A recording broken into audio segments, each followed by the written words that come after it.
Alright, so here we're going to use the Anycubic Photon slicer software, and we're going to slice some of the engine that I'm currently building. So this is a Thingiverse item.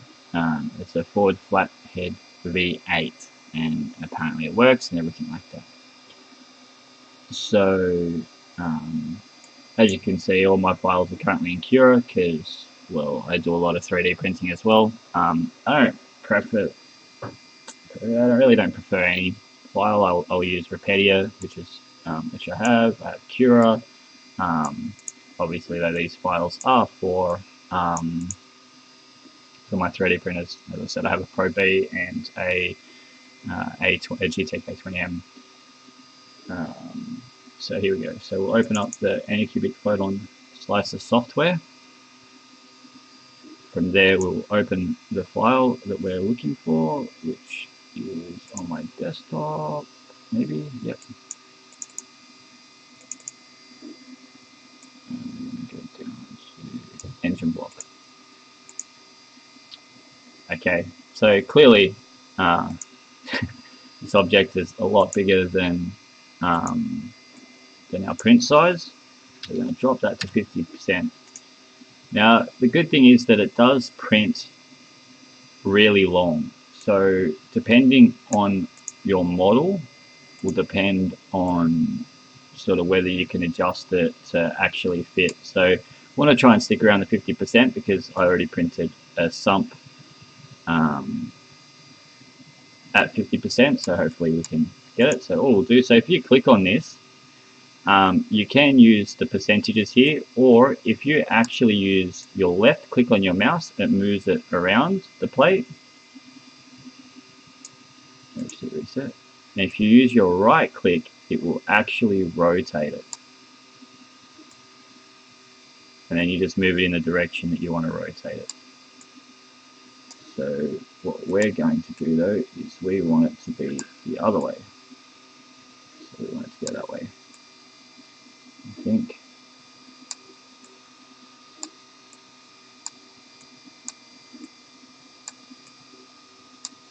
Go. And there it is. So now it's all nice and blue. It fits in there. And it's not overly square. But we can adjust that if we wanted to. And obviously, we can move it around. So there we go. So now that's all nice and fitted. From here, we then have to decide, well, do we need supports? Do we want supports? If I don't build with supports, then clearly it will print the object actually on the plate itself. Just trying to get it flat on the plate. So then obviously it'll print it flat on the plate. I guess that's a preference on what you would prefer. I have a feeling this probably is going to need a couple of little supports maybe. I reckon I could get away with printing this without supports. But I feel more comfortable lifting it off the plate. It just gives me a buffer. So if we click over here, this is the supports. You have to click the icon before anything will work. Not the icon, sorry, the item before anything will work. So now here we go. So if I, with this line here, that green dot, if I add a support in there, it's going to throw in supports. And you also have your, like how thick you want your supports to be. So we're going to run light. You've got your medium, your bottom, and your raft. So if you want to set a raft or anything like that, that's up to you. We're just going to leave it like that. And we're going to use the auto support. My goal here is to basically just run with how easy can this be? For me to just, can I just walk up and print whatever I want, whenever I want? As you know, with a Gem 3D printer, there's a few more things that come into play. to really slice your object and all that. So you've got your axis to play into account. You've got to make sure your bed's level. You've got bed warming, everything like that. Work out your supports. Where do you want your supports? What I want to see with this is how little do I have to do to actually print. So far, it seems ridiculously easy. I haven't found it as messy as what a lot of people say. I don't know whether that's because I've used a lot of resins before in molding or anything like that. But in saying that, again, I guess it really does depend. So we're just waiting now for this to actually generate the support. It can take a little bit of time. I am also currently 3D printing something for my son. So I'm currently also 3D printing that on my A20. So that's going to be dual. I'm doing a clear back and the roadblocks in progress do not disturb in black. So that's why you can probably hear the 3D printer in the background.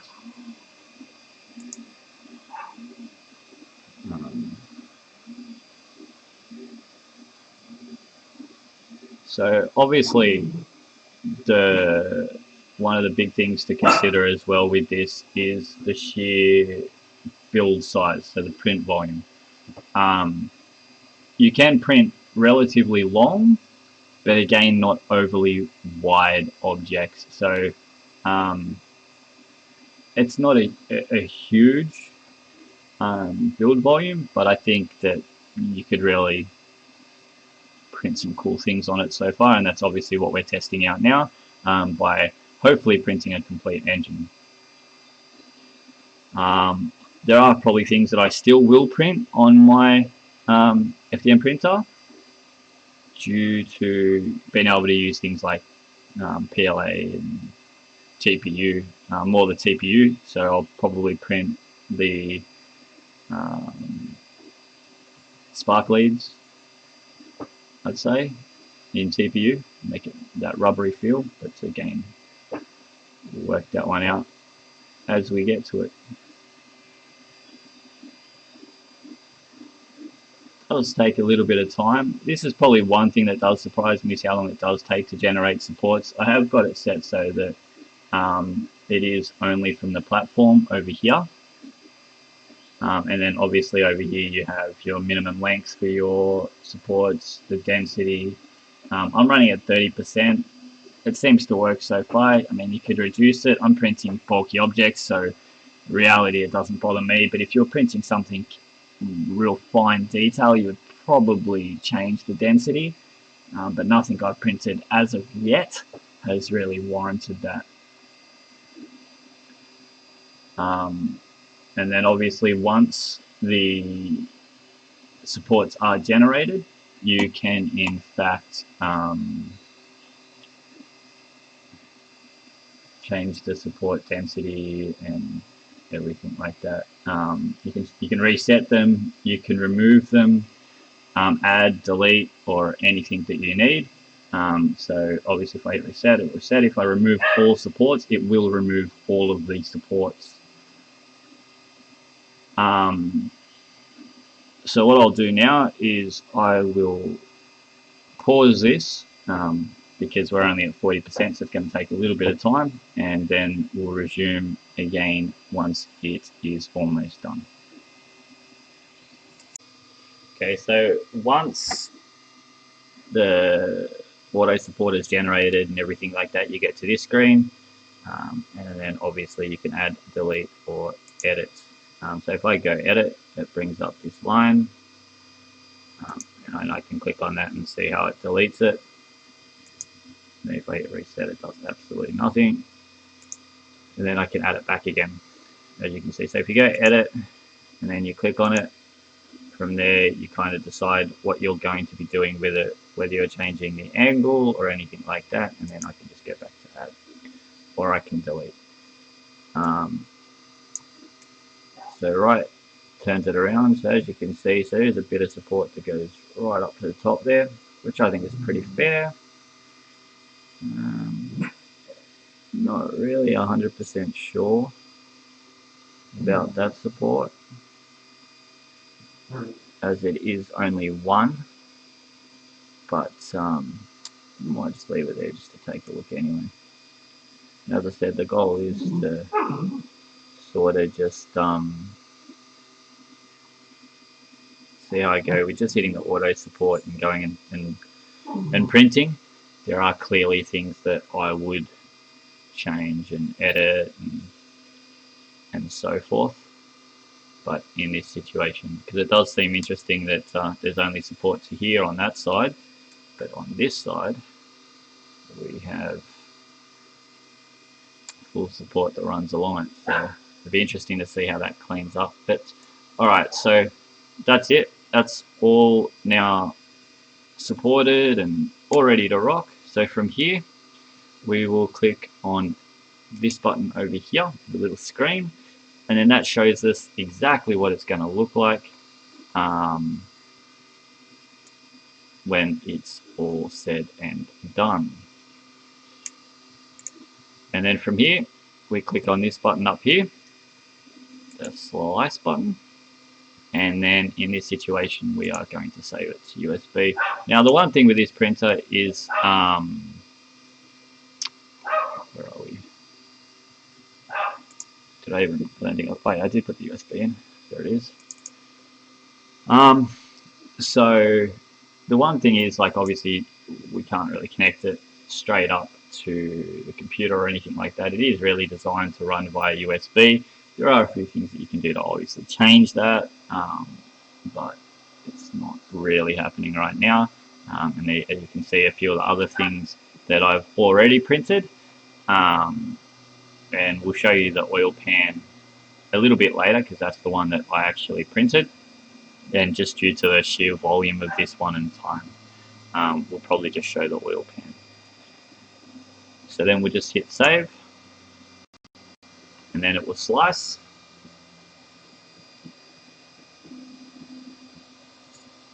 So far, all super easy. No real issues, nothing hard about it. I definitely do, in my opinion, believe that it is easier than printing with a FDM 3D printer.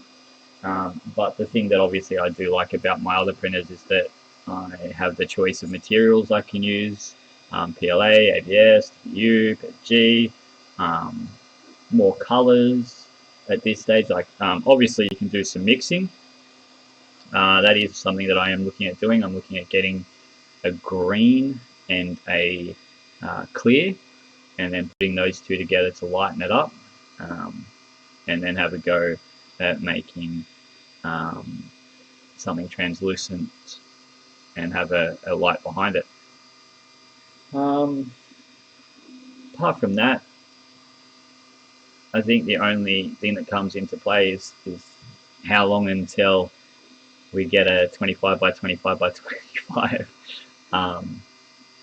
or getting something slightly bigger.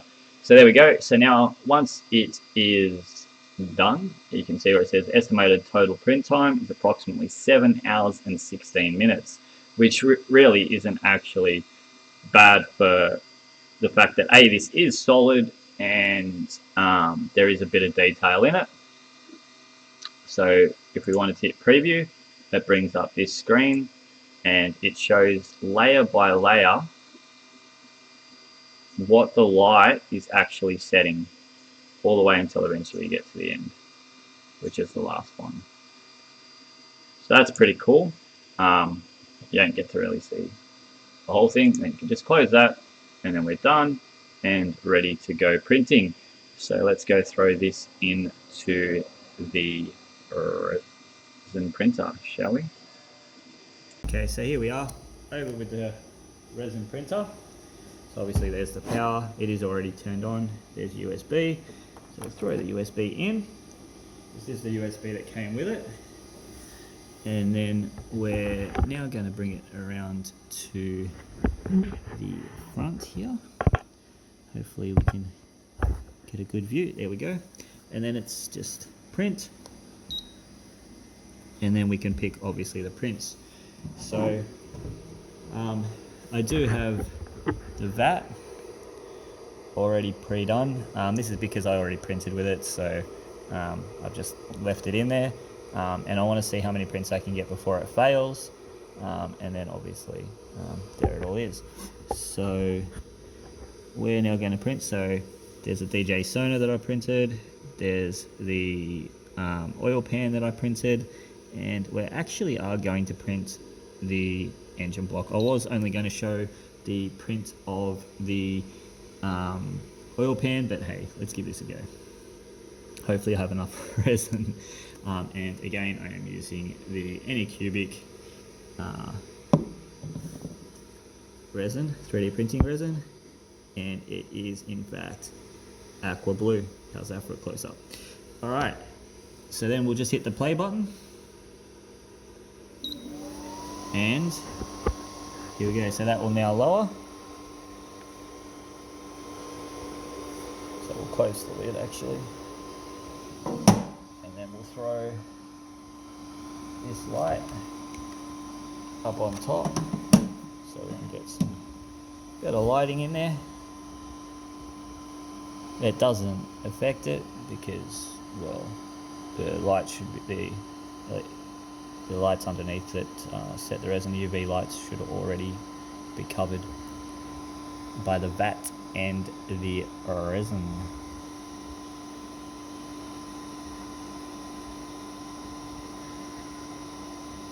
You can see the fan in the back there exhausting it out, and then that exhausts out the back.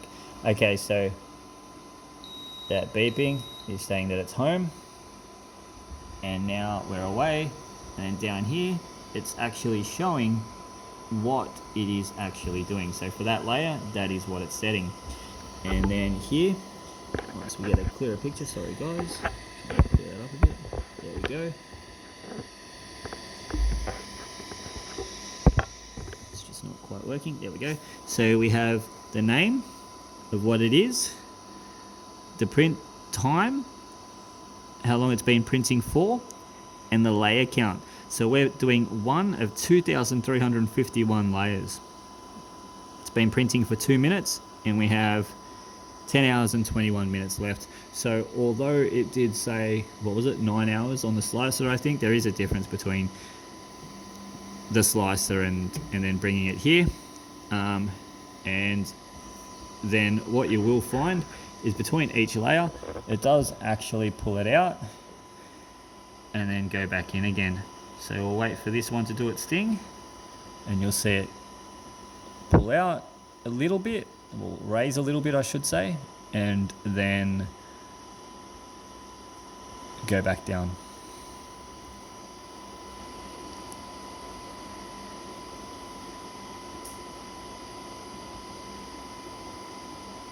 Takes a bit of time apparently.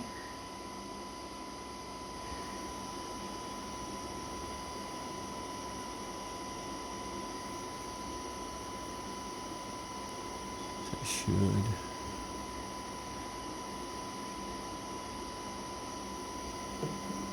And there we go. So it's raising and going back down. So that just pulls it off the little bit of plastic that's underneath. And that's it. So, and then I mean obviously you've got like, you know, settings over here where you can change your bottom layer, your exposures and everything like that. We aren't going to touch that. And then you got pause and stop. Alright, so we shall return to this in 9 hours and 50 minutes. Alright guys, so here we are. We have finished the 9-hour print. And as you can see, it lets go of a really loud beep once it's done, and then printing is done. So we'll just hit confirm and it takes you back to that page. Now, as you can see, here is our engine block just sitting there. Now, as I said, I did use the auto support, and there were supports that I even mentioned that I would get rid of, which obviously would have been one here. There's one at the back there, and then one here, and then one at the back there. I would have clearly got rid of, and probably the one over here. But apart from that, it's all good. So now this is nice and easy to take off. You just simply unscrew here, and then it just slides off. Flip it upside down. Oh, we just made a bit of a mess on that one. And then, as you can see, the liquid is still a bit there. And now we'll go and wash it.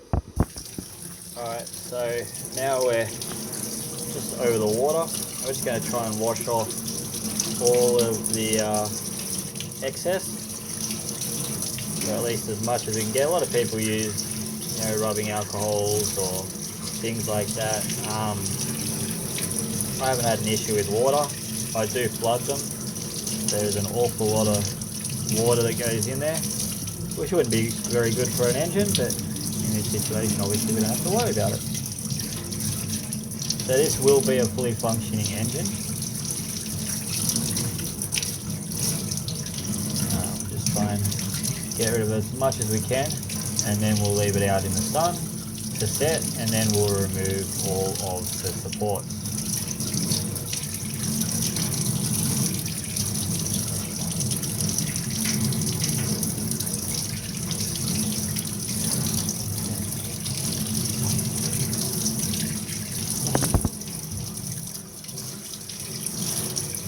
So it isn't overly hard to remove, so we're just going to let it sit there for a sec. We're going to grab a spatula.